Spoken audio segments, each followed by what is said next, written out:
j'ai été élevée avec une mère très traditionnaliste, mais qui voulait qu'on se batte quand on allait à l'école. Et un père qui, lui, nous a toujours dit, quand bien même vous vous marierez, vous devez gagner votre vie et ne jamais dépendre d'un homme. Donc on a tous fait des études, on nous a tous épousés un jour, traditionnellement avec les pagnes, la cola, on nous a épousés. Certaines sont restées dans leur mariage, d'autres sont parties, mais on a fait le choix de nos hommes. Donc on a joué le jeu. Maintenant on avance comme on peut parce qu'effectivement on vit à gauche à droite. Et voilà, donc on a toujours eu cette fierté d'être femme. L'idée pour moi c'est d'entreprendre.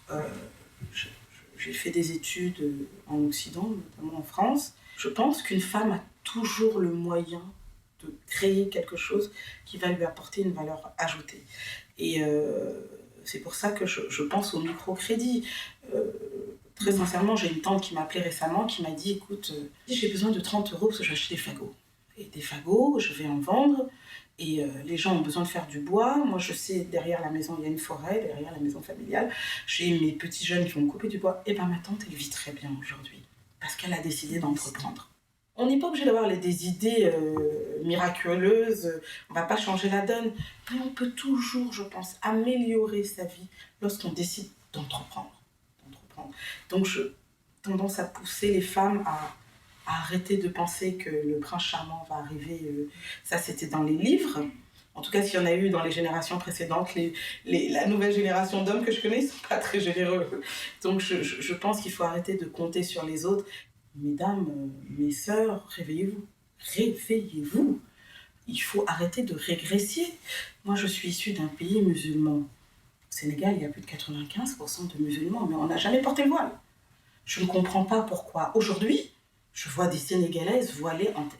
Culturellement, c'est pas notre histoire.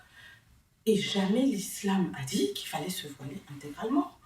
Et le Sénégal a toujours été un pays ouvert de culture, c'est le pays de Léopold Sédar Senghor, qui était un poète, un pays de métissage, de brassage culturel. Je ne comprends pas cette régression. Est-ce que c'est la misère? Est-ce que c'est socialement des gens qui veulent être reconnus, donc qui se positionnent dans une extrême? En tout cas, je ne pense pas que ce soit la solution. Aujourd'hui, réveillons-nous, avançons, les générations à venir ont besoin d'exemples et n'ont pas besoin de l'exemple d'une femme voilée jusqu'aux yeux qui reste à la maison et qui ne travaille pas. On a besoin d'aller à l'école, on a besoin de se scolariser, on a besoin de briller. Et c'est pas un chef d'État qui fait son pays, c'est chaque personne qui apporte sa pierre à l'édifice pour construire ce pays. Donc le pays se fera avec le peuple. Et c'est pas que le rôle des hommes, c'est aussi le rôle des mères qui sont à côté des enfants. Donc notre Afrique, on doit la construire. On doit aller à l'école, on doit se former, on doit former nos enfants. C'est notre seule voie pour s'en sortir. On est dans une mondialisation, on doit être un minimum éduqué, en tout cas au niveau des valeurs, parce que l'école apporte également des valeurs et des règles pour ne pas avoir à gaspiller sa vie.